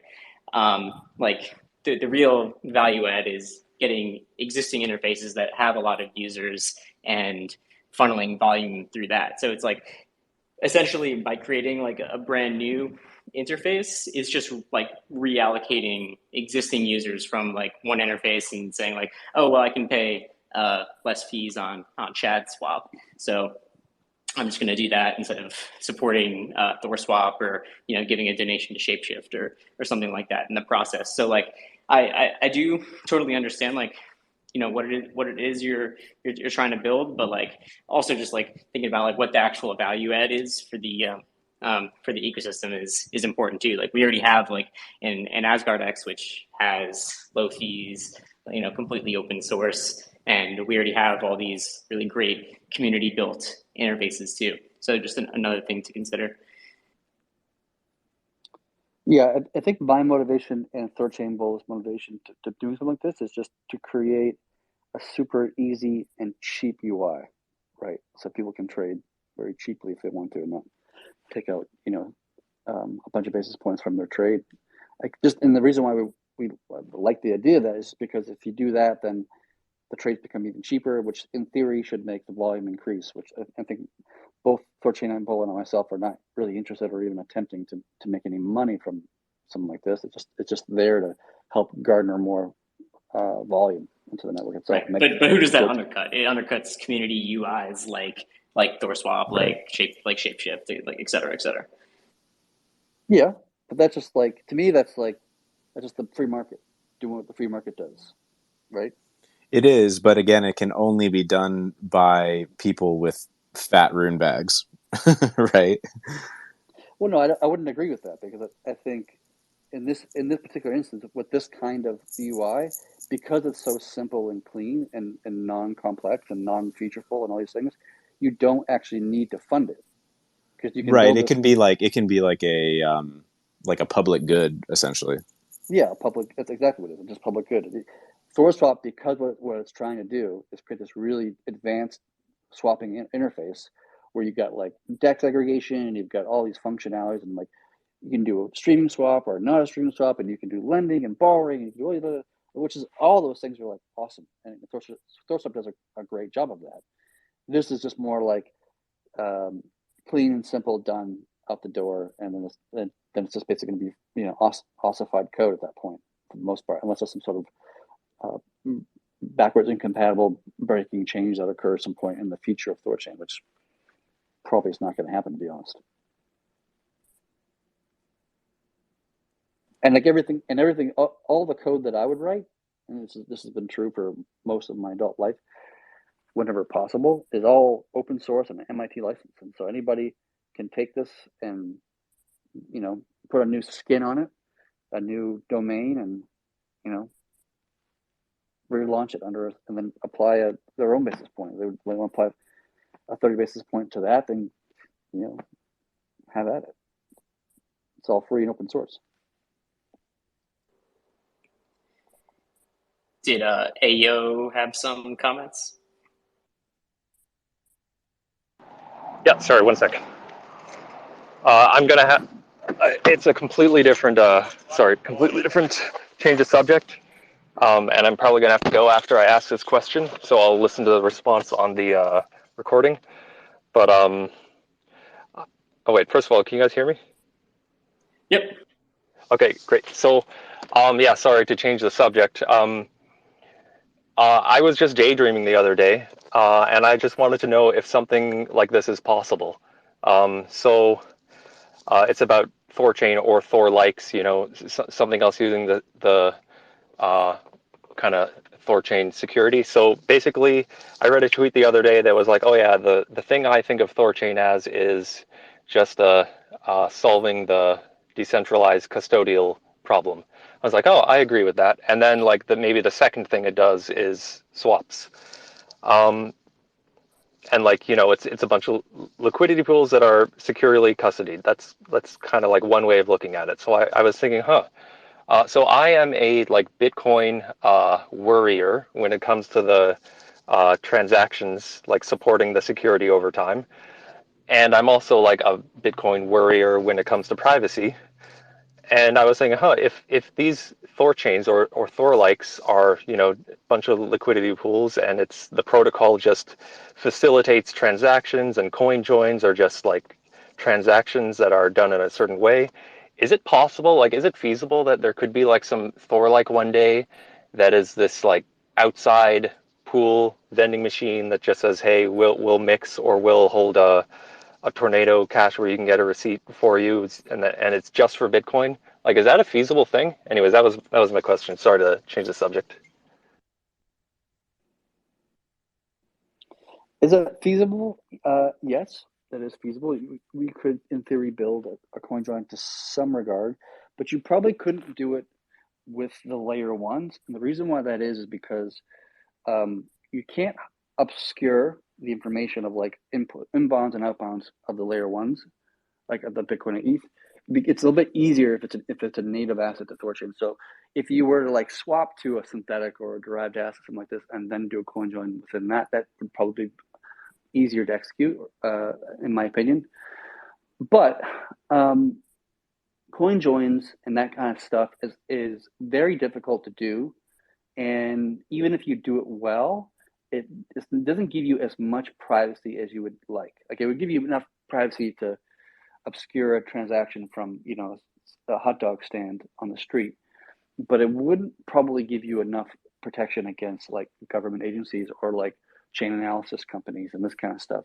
It really requires coin joins are more valuable the more transactions and volume passing through it. And so because THORChain doesn't have enough volume passing through it in this moment, it wouldn't be very helpful, to be honest with you. And that's one of the reasons why I'm kind of more bullish on utilizing something like Monero with its rig signatures, is that it's in some ways it's kind of like a mixer.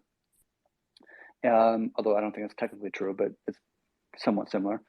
And it does it very effectively, it does it very well, and it does it probably better than anything that I could build, to be honest with you. And so I kind of like, we had the conversation as a team very early on, years ago, like this is like 3-4 years ago, about whether or not we should do privacy and within THORChain itself. And we ended up deciding not to do it, not because we hate privacy or anything like that. It's more of like, it changes the economics of the network if you do introduce privacy. And then you have these kind of like in-chain interactions, which can kind of like remove the privacy aspect to it to some regard, because you have to publicly say information, blah, blah, blah. Whereas rig signatures, you don't. And so like, it just became abundantly clear that what we're trying to do is cross-chain kind of interactivity and not so much privacy. And if you are going to do privacy, we just didn't have the right teams at that time to actually to do it properly, to do it really well. I'm not a cryptographer myself, for example. And instead, we would just pull upon other people who are, like Monero, like Zcash, like, these kind of characters. And that just seemed like a more reasonable and more foolproof way, because we don't have to do the work ourselves, and we rely on people who are very smart, much smarter than myself, who can do that stuff really, really well. So I don't have it planned in my mind to do any kind of privacy on THORChain. And I say that as somebody who is an advocate for privacy, who appreciates privacy and sees its value. But I'm just saying that we should probably not try to reinvent the wheel in this particular case, because I don't think we can be able to do it very effectively or very well, and just utilize something that it does do it really well, like Tornado Cash or Zcash or these kind of things.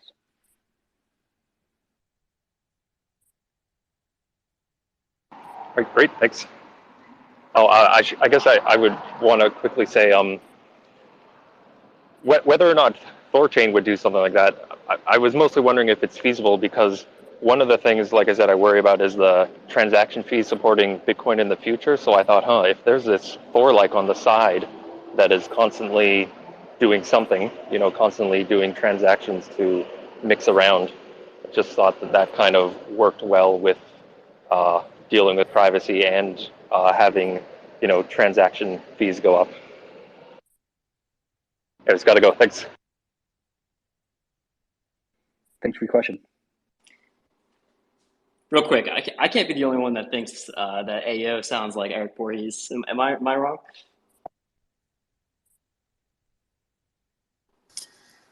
Didn't cross my mind, Well, but listen to the recording. I'll have I think you're wrong. I think you're wrong. I'll have to go back and listen while looking at Eric's face. I've got a question. So when you add to THORChain, there's a thought about like as a liquidity provider, you send BTC in. If you follow the UTXO, because of churning, it's constantly going to be moving to a new address. Every time a churn happens. But if you could if you withdraw the same amount to the same address that you deposited, but then the game's over because obviously you've got that back.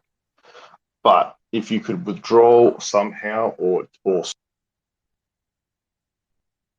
it in different amounts, then you could have a way of, you could say, breaking the on-chain analysis heuristics because you've got all of these churns, all of these transfers in the middle between when you added and then when you withdraw. Is that something you'd thought of, or is it you can't really withdraw to something you didn't add to because you can't prove that you own the address? Well, the churning aspect in my mind doesn't actually help increase privacy at all because the chain analysis can just like drop that from being considered as part of the complexity.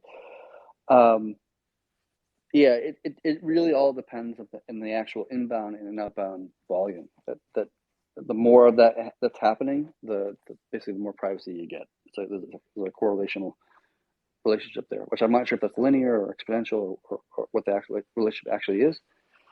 But it is hard to do, and that's why, like, for example, if you were to deposit a Bitcoin and then like withdraw it a minute later, then it would be pretty easy and obvious to see that there's a high likelihood of those two transactions of the same person. But even in the case of like of Monero, for example, when you send a transfer token to Monero, you actually cannot spend that UTXO for, I think it's like 20 blocks, right? They kind of force you in some sense to not spend that UTXO for some period of time. And the reason why they force you to do that is because if you spend it immediately afterwards, then you kind of degrade the quality of the ring signatures that are trying to obscure the information. Because every time there's a transaction in Monero, there's actually 10 transactions that are happening. 9 of them are fake and 1 of them is real. And it's kind of hard to discern which ones are which.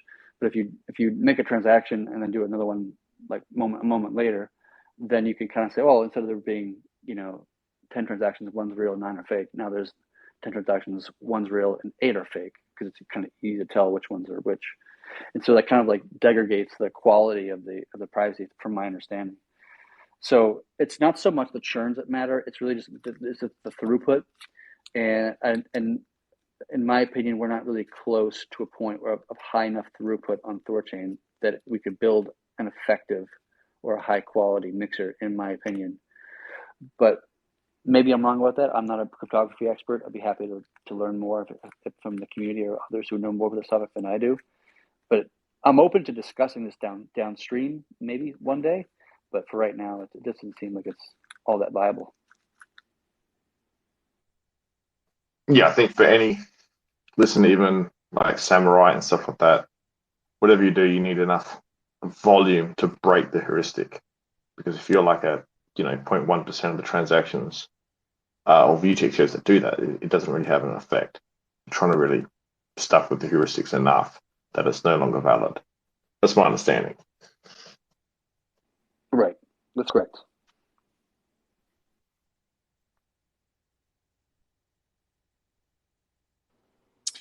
Also brought up Laban's speaker and bringing up Arabex Young.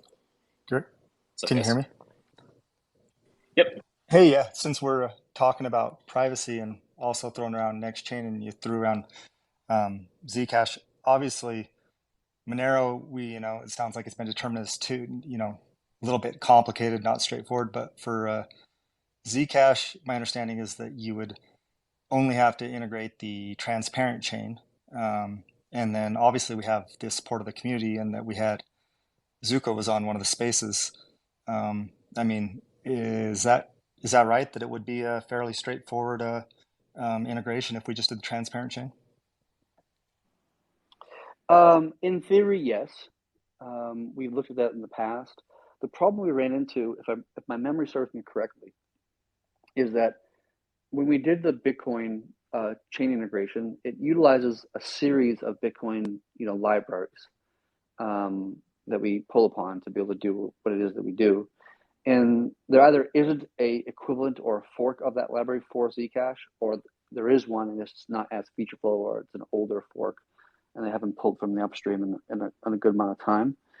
And so I think that was the biggest blocker. And then there was a conversation at one point about trying to convince Zuko and the foundation over at Zcash to fund somebody on their side, then the devs on their side, to fork these libraries on Bitcoin, or update them to be more closer to the tip. And once that happens, then it becomes a lot easier for us to do the chain client work and get it all worked up and that kind of stuff. So I'm totally down to doing a Zcash or Monero. Zcash is obviously a lot easier to do, but there's still some challenges to overcome. Cool, thanks. I also believe that I think it's Nighthawk. I think they have a wallet and they have a dev team. They've mentioned that they were working on a THORChain integration, but I haven't really heard much about that.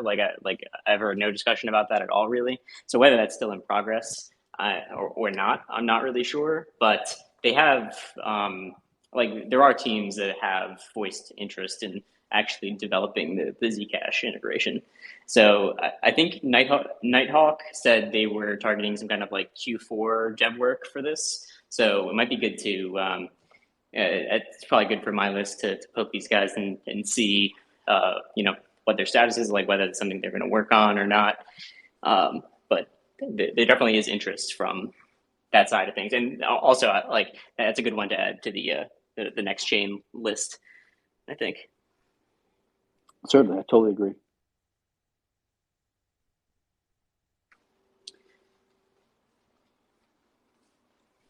Cool. One other thing I wanted to bring up, I pinned a tweet to the top of the space. Noah Jessup, who is one of the founders of Nine Realms, also institutional investor at Proof Group, published a report on THORChain and Rune just today. So definitely go check that out, retweet, like it, or just read the PDF. And it's a pretty nice view at just 10,000 foot view of THORChain, and just a really nice analysis of the fundamentals of the network. So if you're here, then yeah, I'm assuming you're interested in THORChain, but definitely check out the institutional report that Noah published earlier today. It's got a lot of really great info and thoughts in there. And Noah is just a huge supporter of the protocol, and definitely doing everything you can to help the protocol grow and succeed. So great report. I don't know if you guys have read it yet, but I really enjoyed it. Yeah, it's definitely well written for sure. Yeah, I looked through the thread, not the full report yet, but seemed really high quality. So yeah, really cool. The other thing similar to that, CTO Larson, I'm not sure if I pronounced his name right, but he came out with a really good update video the other day. I'm going to see if I can find it and pin it here somewhere. But that's another good one worth taking a look. Yeah, he's pretty well researched and presents a very, very balanced view of things for sure. So definitely check that one out. I really enjoyed that. Only a couple of small nuances that he got wrong, which I think is pretty tough to do from someone from the outside of looking at this stuff all day. So great job to CTO Larson on that. Him and I are chatting about doing a little sit down chat and recording it and putting it on the interwebs. So something to look forward to. Nice, man. That'll be awesome. I'm actually would be really excited to talk to him specifically, because one of my pet peeves I've done interviews, a bunch throughout the years, and one of my pet peeves of doing interviews is that I don't get asked difficult questions. Like I really like it when people like, give me the hard stuff, right? The non-rosy stuff, and we have an honest and clear, conversation with those things. And so I think CTO Lars, he's like very good about having a very measured way of looking at things and not getting too like, pumpy about things or whatever. He's very objective in the way that he looks at things, which is something I really value and appreciate about him. And so I feel like if him and I had a conversation, he would ask me some really difficult or tough questions, which I would be, excited to answer, just because I want there to be more knowledge. I want people to be aware of not just the rosy stuff, but also, the edges, and and be honest about these things rather than just paint the moon picture all the time. Yeah, that's why I like doing these spaces, because we really can just have like the open forum, to be honest. Because most of the time, like talking short form, it's so hard to be nuanced about things, and we really get deep into the weeds here. So that's why I really enjoy just coming on with you guys and getting deep into it, because there's a lot of complexity going into this whole thing. I can give you some difficult questions if you want, Chad. Hey man, always down for it. So I always show up We'll do something. these spaces, and people are welcome. Anybody can come on stage and ask me any question they want, and I'll do the best I can to answer it. So.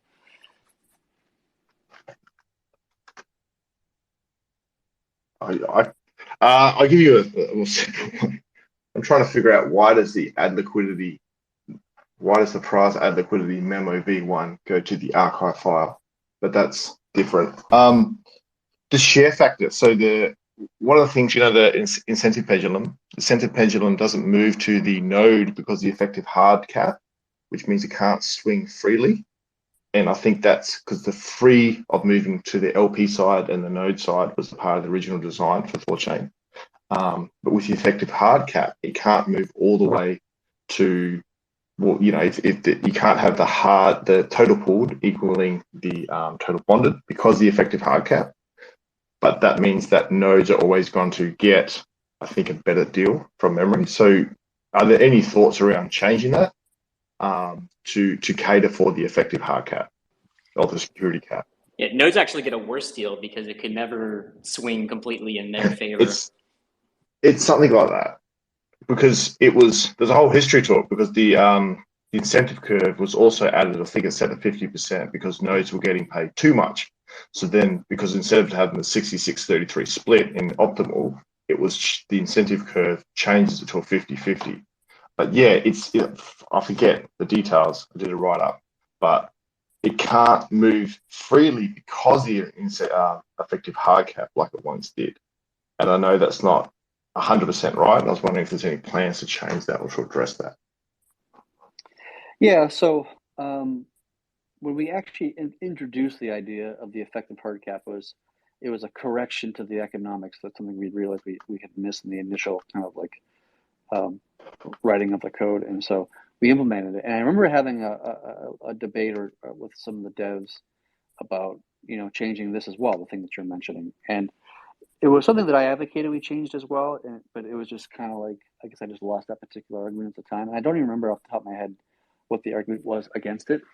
But fast forward to now, that was like 2 years ago, something like this, a year ago. I think probably closer to 2. And I think there's more support amongst the devs to change the behavior.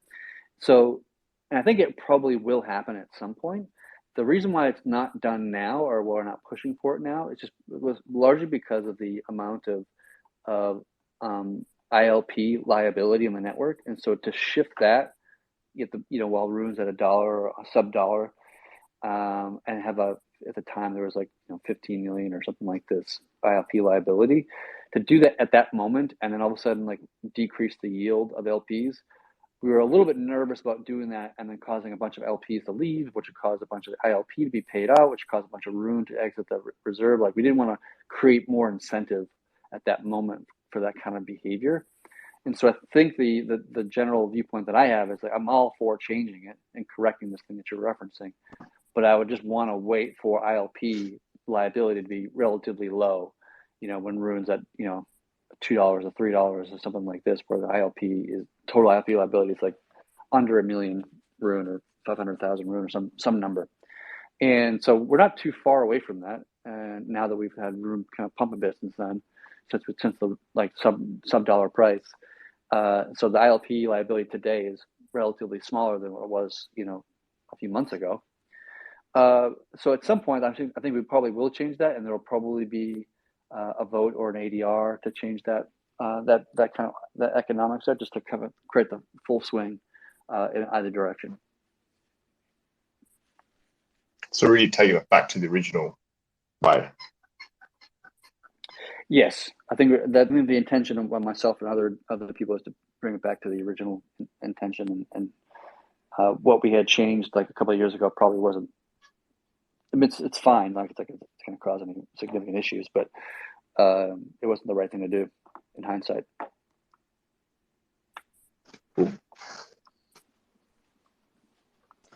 Finblue, and I think there's someone else that was up here. Anyone else can come up after these questions are done. We'll wrap it up.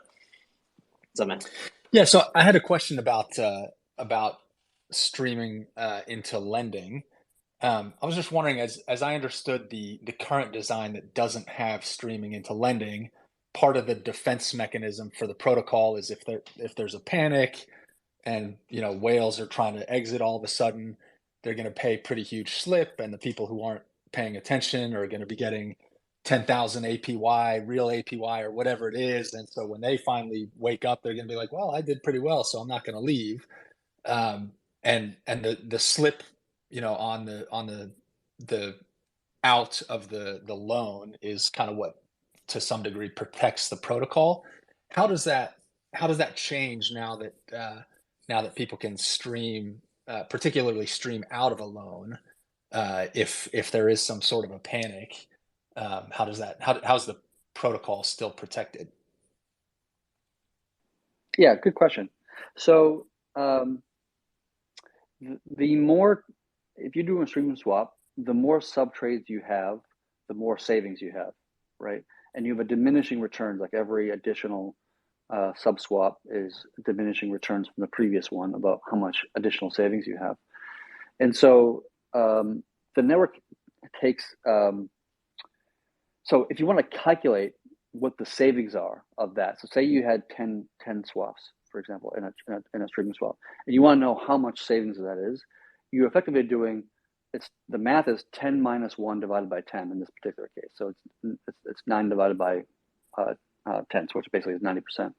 And so if you just do the math and you create all this stuff, you can actually calculate to a reasonable degree. It's actually not precisely accurate, but it's reasonably accurate to figure out how many swaps will give you how much of a savings, right?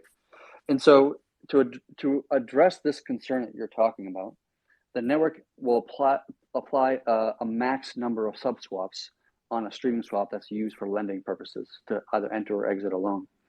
And so the total max quantity that it will allow kind of gets tuned down, right? The more trade volume there is in the layer one pool. So in a scenario where, say we're at a place where we're kind of sitting still, like we're pretty neutral on the volatility of the layer one pool.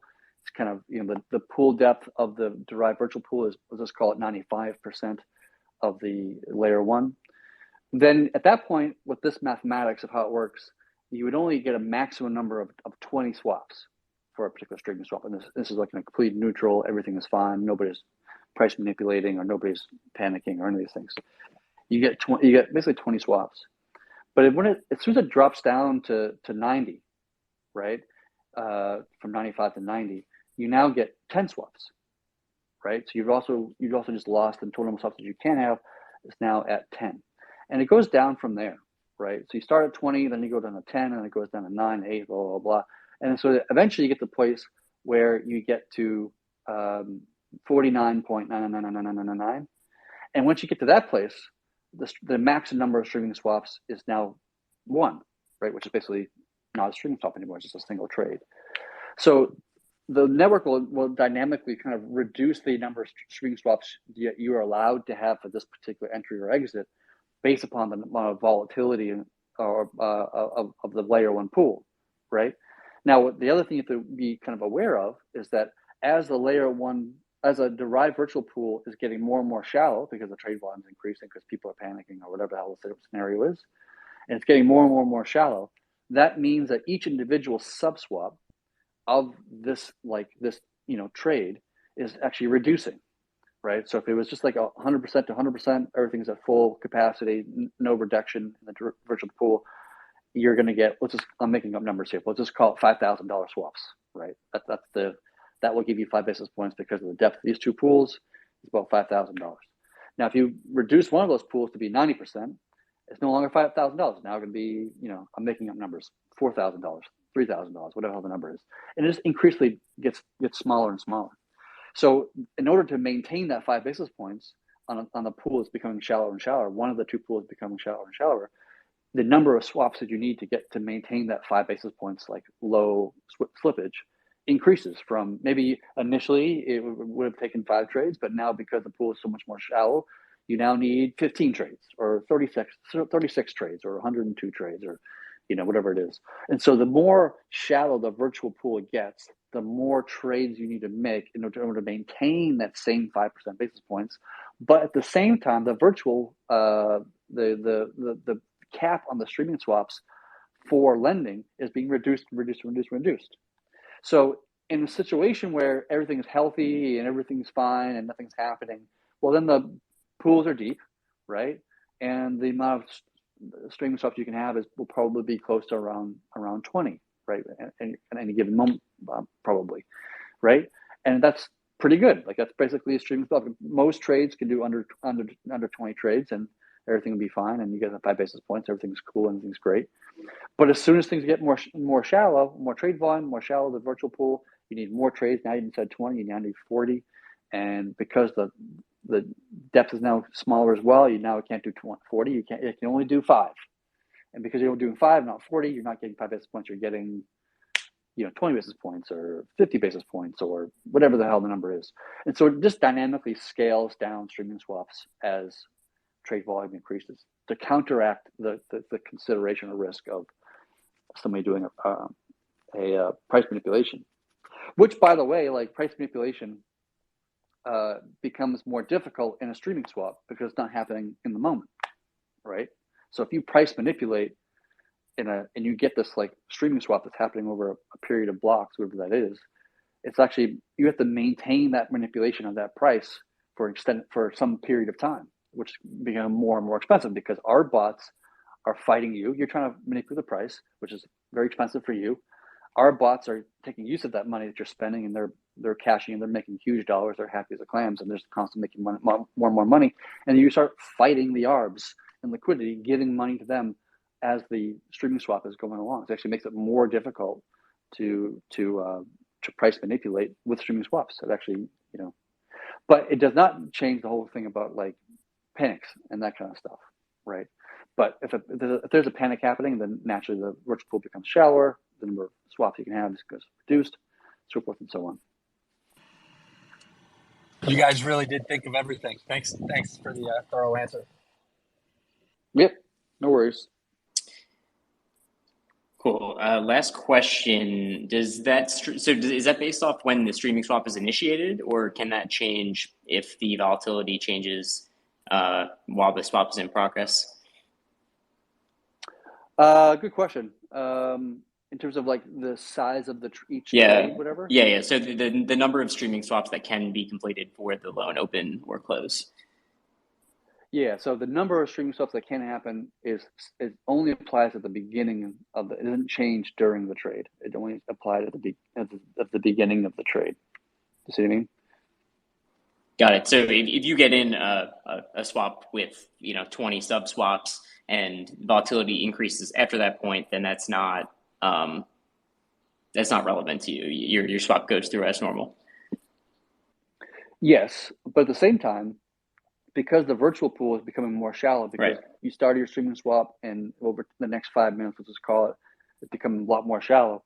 You're price exposed to that shallowness, and you're still making like trades that are good for really deep pools, but now it's become really shallow, so you're actually paying a lot more in fees, than you were at the beginning of your trade, the beginning of your streaming swap. So that all takes an effect as well.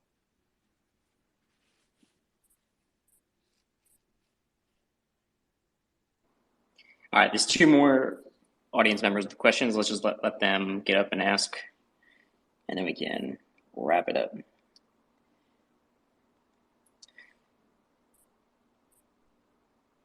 All right, yep. Thor dude.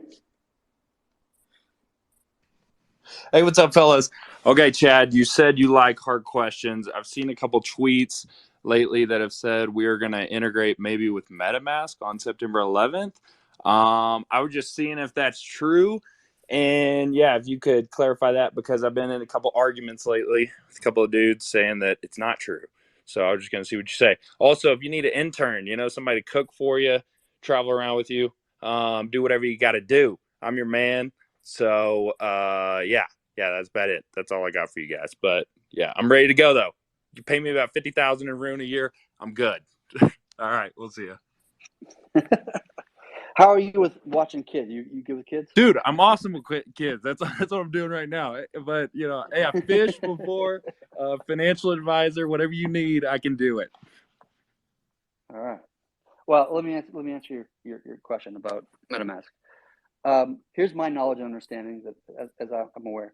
The only thing I'm aware with MetaMask is I believe that the Shapeshift community is working on an app. Like there's a way you can build an app within MetaMask, and they have a term for it. I'm blanking on it right now, but the Shapeshift community is building an app within MetaMask that will allow you to trade on THORChain within the MetaMask app. So it is coming. But it's not like built into the core trading of MetaMask itself. It's like a separate thing you have to go to and like install and like run and whatever. I would obviously much rather see, and hopefully maybe one day this will actually happen, but like be built into like the core swapping functionality of MetaMask at some point in the future. Nice, cool. Thank you. That's awesome.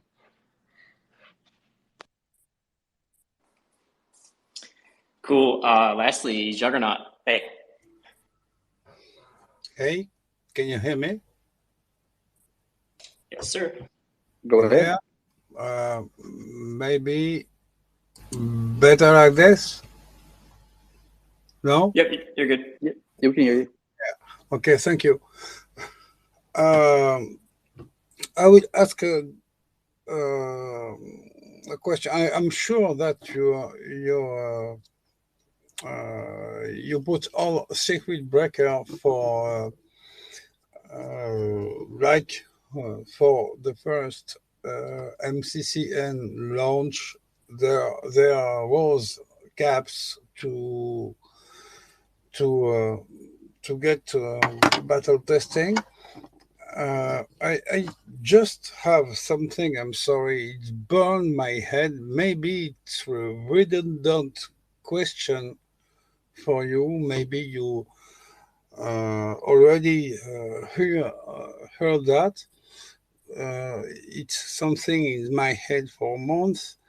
We are okay on the fact that more TVL include Rune price rising, allow the creation of synthetics.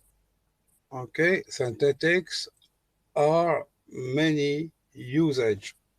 Okay, let's say the worst case. Tomorrow, a brutal drop. What happens to those synths just created? Sorry, what happens? It gets robbed? Is that what you said? Imagine tomorrow there is a brutal drop. Okay, include of the Rune price, Bitcoin price, everything drop for any reason. What happened to all synthetic creatures by the increase of TVL and increase of Rune price? Yeah. So if both Rune and the assets are both dropping, theoretically speaking, it matters how much. So If they drop the same amount, then basically nothing happens, and nobody has any change to their position other than just the monetary value has decreased due to market conditions. What matters to the protocol, or maybe to LPs, if Rune dives more than the asset for whatever reason, then effectively value is moved from the LPs to the savers to ensure that their synths reserve the same amount of purchasing power that they can close their synth position and get back their layer one asset, the Bitcoin or whatever it is. So that's the risk that the LPs are taking, that they are being price exposed to Rune a little bit heavier than just being price exposed to it by itself. And so if Rune's price is underperforming, LPs can't take much of a hit. They kind of have like reflexivity on their yield. Like on a bear market, they're going to have kind of lower yield, and in a bull market, they're going to have significantly higher yield, right? Just naturally, it's probably going to happen. And in an extreme case where you have a lot of synthetics and the Rune price goes down a lot, and the other assets that goes down not much at all, that can create, and in theory, could create a scenario where the pool can actually become insolvent. If the value of the synthetics is worth more than the value of the pool itself, then you can get into a pretty dangerous situation where it becomes an insolvent pool. And for the most part, that's not really likely to happen, but it certainly can happen. And if it does happen, it's most likely going to happen in the move from a bull market to a bear market, right? So if you look at the last bull to bear market, Rune went down 20x relative to the dollar. It went down 6x relative to Bitcoin. It went down 5x relative to ETH. And so there's a correlation there of like the more lower cap the asset is, the more and the more similar the cap is to Rune, the more, they go down more or less the same, right? Like it gets closer and closer. So in that scenario, where if we had the synths today of savers today, as we had it at the last start of the bear market, which we didn't at the time, we didn't have savers yet. There would have been a lot of liability on the protocol, specifically that's being placed on LPs, right? And LPs could be theoretically even zeroed in the hypothetical scenario. That's why we created the POL. The POL comes in and it provides liquidity, becomes the LP of last resort to help support the LPs and protect those LPs and ensure that the pool does not become insolvent and these kinds of things. Similarly, we just started our conversation. This is actually a decent topic to talk about here, or maybe we can save it for another time, Kyle. I'll leave it up to you. But is that we can create a backstop or a circuit breaker on the synthetics to ensure that we never get into that situation. And in the event that that does happen, where the price of Rune is really hitting hard relative to the assets for some reason, that the network can resolve itself by basically getting savers to leave, right, and get them to go and not just hold on and let the Rune price continue to dive and have more losses to the LPs and get them to actually just exit the system entirely. And there's a couple of different ways of doing that. We talked about negative interest rates, if we're over the synth cap. So the POL has been exhausted. The yield of savers is like basically zero at that point anyway, and people aren't leaving still for whatever reason. That's one way of doing it. The other way of doing it we talked about is forced ejections. So the network might do like a partial Ragnarok, picking probably the last in. The last in is the first out, with the exception of maybe like the last 30 days to make sure that nobody has a negative, leaves in a negative balance. But like that's something we've been talking in the community for the last week or so, a little less than a week, is like, how do we build a backstop to synthetics so that if things were to go like horribly wrong, or the Rune price would really go down, there's just it increases liability on the protocol itself or on the LPs. How do we counteract that and keep everything safe and good and whatever? And I think that circuit breaker that we've been talking about is a really strong solution to that, to the point where I'm not really terribly concerned about synths anymore. Like I've always said personally that like synthetics is probably a greater risk to the protocol, or a greater likelihood of being some sort of failure or catastrophic failure on the protocol than lending is. People are focused on lending. People are focused on algo stable Tor, and people focused on derived assets and the minting and burning, blah, blah, blah. And it's largely because of like a PTSD from Terra. But those actually systems are actually much more safe than people give it credit for. Not to say that they could never fail or it's impossible for them to fail or anything like that, but just like, to me, those things are much lower risk than synthetics. And so once we have some sort of backstop or circuit breaker on the protocol to help to ensure that we can handle that scenario well and get ourselves out of that situation just naturally, then I feel much more confident about, synthetics and how we handle the next bull to bear, which is not for another, probably 4 or 5 years or something like this. Does that make sense? Yes, totally makes sense.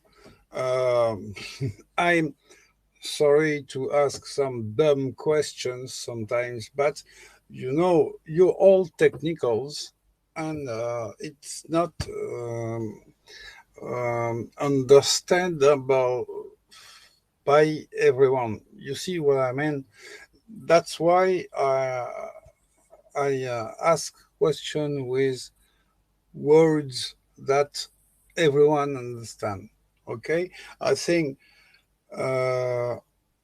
I think you answer to everything in few words. That's it.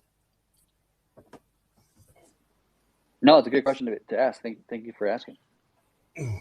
Cool. Thanks. Yeah. We can, let's talk about that probably next week once the ADR is out, or I don't know if it'll be out, when is ADR will be out, but we can have a pretty in-depth discussion about the different pros and cons of doing negative interest rates versus forced ejection of savers and what the implications of all that is. So yeah, that'll be a good topic for another day, I think. And obviously not something that's like pressing, as in hey, we need a solution to this right now. But that is something that with stable savers just becomes more reliability on the network, and is going to need some kind of backstop that's protecting it against passive or apathetic savers who